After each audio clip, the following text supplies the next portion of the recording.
गेल्या काही दिवसांपासून महाराष्ट्र नवनिर्माण सेना म्हणून आम्ही हे सांगतोय सातत्याने की हा जो नेरूळ सेक्टर 28 मध्ये प्लॉट नंबर 12 आहे तो भूखंड सिडकोने गामी बिल्डरला विकलाय।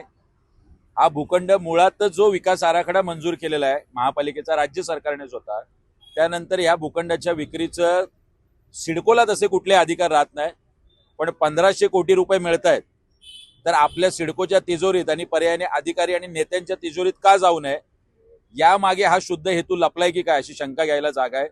या संदर्भात एक ठिय्या आंदोलन आम्ही केलं होतं, महापालिका आयुक्तांना सुद्धा आम्ही भेटलो होतो आणि त्यानंतर मागणी केली होती की या भूखंडावर महापालिकेने स्वतःच्या अधिकार क्षेत्रात हा भूखंड फक्त गार्डन, मैदान, पोलीस स्टेशन, ज्येष्ठ नागरिक केंद्र, दिव्यांग केंद्रासाठीच आरक्षित आहे असा बोर्ड लावा। अद्याप तो बोर्ड लागलेला नाही। आम्ही महापालिका आयुक्त आणि अधिकाऱ्यांसाठी जर बोर्ड लावायला पैसे नसतील तर पुढच्या काही 2-4 दिवसात चिल्लर जमा करून ती आयुक्तांना भेट देणार आहोत। आज एक इशारा रॅली आम्ही नेरूळ पूर्व पश्चिम मधून काढली जेणेकरून लोकांमध्ये या भूखंडाच्या आरक्षण हटवून भूखंड विकल्याची एक जनजागृती व्हावी।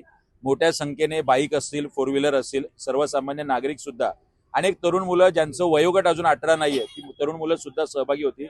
कुठल्याही परिस्थितीत बिल्डरला, सिडकोला हा प्लॉट आम्ही जाऊ देणार नाही हा संकल्प करून ही इशारा रॅली आज संपलेली असली तरी पुढच्या काही दिवसात या भूखंडाच्या संदर्भात सन्माननीय राजसाहेबांना भेटून त्यांनी स्वतः सुद्धा मुख्यमंत्र्यांशी बोलावं अशी मागणी आम्ही करणार आहोत। बऱ्याच दिवसांपासून हा मुद्दा तुम्ही उचलून धरलाय, सिडकोकडनं काही म्हटलेलं आहे का? काही आश्वासन? नाही, मुळात आता अधिकार क्षेत्र महापालिकेकडे आहे। महापालिकेने हा पत्रव्यवहार करायला पाहिजे की याचा लिलाव रद्द करा।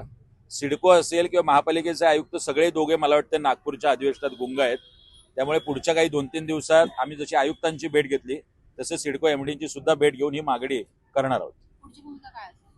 आंदोलन आता शांततेने चालू आहे, मग ते रॅली असेल, ठिय्या आंदोलन असेल, सिडको एमडींच्या कॅबिनच्या बाहेर जाऊन आम्ही धुमाकूळ घालावा अशी वेळ आमच्यावरती आणू नये एवढीच विनंती।